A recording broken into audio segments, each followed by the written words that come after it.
Hey everybody, welcome to our BevLive live stream every Friday right here, 6 p.m. Central. And you adjust for your time zone accordingly. Tonight I'm here with Bjorn as usual. How you doing tonight, Bjorn?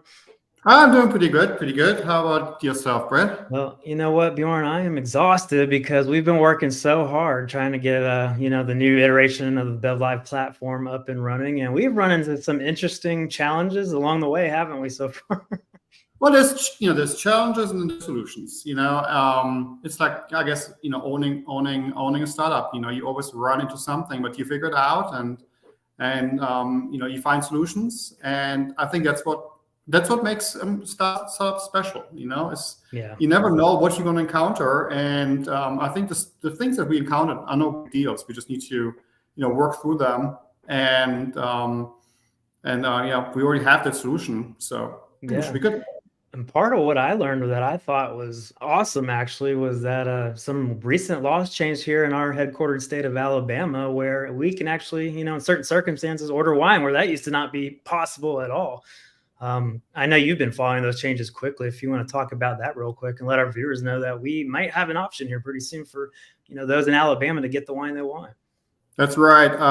Recently, law was changed that allows wineries, not retailers, wineries, which applies to BevLive, for wineries to ship directly to consumers in the state of Alabama. The wineries, obviously, I'm not going to bore everybody with all the details. There's licensing involved and everything. Long story short, it's now legal, or has been for a little bit, for wineries to ship directly to consumers, which is very exciting. It is, and really, as long as that winery has the license to distribute in Alabama and sell here, they can do it. So that's pretty cool. Is that a consequence of the COVID era when things were locked down for a while?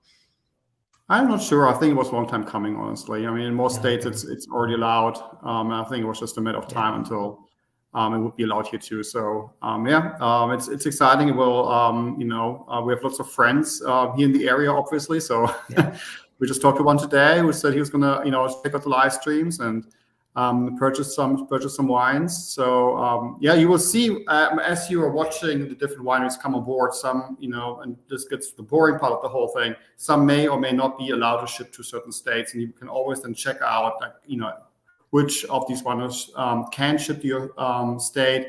I'm sure in the long term, Brett, as part of the roadmap, will be able to filter, for people who are in certain states and kind of see, which wineries ships to them. But I'm throwing curveball here to you. That's absolutely a roadmap. Right now, how it's set up as, the customers that we can go through checkout and say, hey, I want these wines that I see on the store. Doesn't matter which vendor, if maybe it's a combination. And then once they go to checkout, that's when it'll check their zip code and for the billing and just to make sure we're actually billing or where it's being shipped, depending on the situation. And that way you'll know right away, hey, they don't ship to Alabama or my state yet. And be honest, there's only 4 or 5 states that really have issues with that. I would say for the most part, people shouldn't have a problem.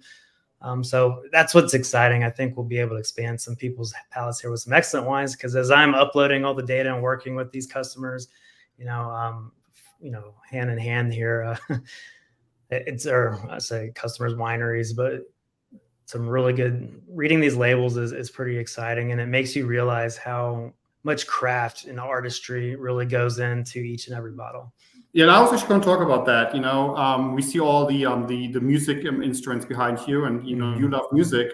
Yeah. And we talked before we got on the show. We talked about music, right? And there's a nice link there to like you said, the craft of making good wine. And that's it. In many ways, it's very similar to the craft of making music. It's a craft. It's an art. And a lot of people who make really good wine see it as such. There are nuances. There are different things that you can do, and they're like painters. They're like musicians. That's what I think in some ways is going to make BevLive so exciting. Is you're going to be able to talk to these artists, to these winemakers. They can tell you like why they use certain barrels, or why they harvest like this grape 2 weeks earlier than the other. And things like that. So there's a certain art to that. It's not a science. I mean, it's kind of that's the interesting thing about about wine. It's kind of where science meets art, and Yeah. you can't lean too much into one direction. You kind of have to meet in the middle. And I think that's kind of like with music. You can play the chords and you can do certain things, but you've got to bring something special to it, like your heart and your soul kind of into it. Yeah. And yeah, I think that's where kind of making wine is very, very similar to music. Yeah, and I think that's what I enjoy about it. So, I'll admit I'm the BevLive resident foodie, and Bjorn can back me up on that claim.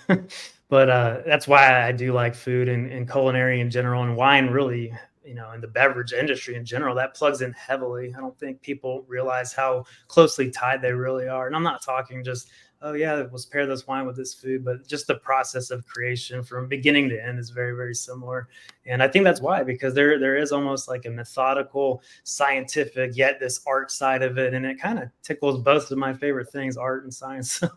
Like I feel right at home, working on this project with you. And it is exciting. And some of these wineries, and honestly, they are, you can talk to the people, right? Like you said, the artists directly. And I have done so, so far. And I don't want to go into too much detail because I think that'll be a great segue when we can bring that winery on once they start producing their content. And yeah, I have a lot of questions to ask them. I'll just say that. So I'm really excited, and I can't wait. Same here. Yeah. Corporate. Yeah, I would just say it's we're looking here. We like we said, we're working through each and every winery for you guys just to make sure we can launch fully, no issues, and it'll be a smooth sailing. So hopefully the next, we'll just say 2 weeks for the conservative approach. But once it's ready, you'll know. You'll see it online pretty much everywhere.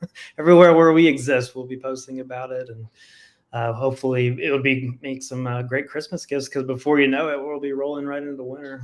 It's already September. That's right. With that being said, with the cooler weather coming, it doesn't feel like it, I know, here, because it was like 90 something degrees it seemed like today. It was very hot actually in New York, I think, right? I mean, I think there was like it is insane, like the temperature differences lately. But anyway, Bjorn, as we move from these colder or hotter temperatures into the colder, what kind of wines are your favorite in that middle season? It's not hot maybe, but it's not super cold yet. So what do you like in that middle time? Oh, that's a really, really good question. I'm one of those people, I don't have specific wines that I have for certain seasons. It's kind of like, you wake up in the morning and you kind of feel like, like something, but it as it gets, in those parts of the country where it does get very cold, when we're talking about, 20, 10, 0, whatever degrees. I'm not sure if a fresh Riesling or something is what I would go for. I would probably go more for like a big red, like we have, we're going to have, Smith Devereaux's Napa Valley Cabernet Sauvignon, for example, on there. So, but when it does get pretty cold, I like to have a big red in my glass. Yeah, that's interesting, because I'm the same way. When it gets in those colder temperatures here, I'm more like those more stout Cabernets and those I guess heavier body wines. And in the summer, though, I'll drink Pinot Noir any day of the week. Any season, it doesn't matter. I feel like it's very versatile. But I don't know, something about the wintertime, I'll strictly drink Cabs, it feels like.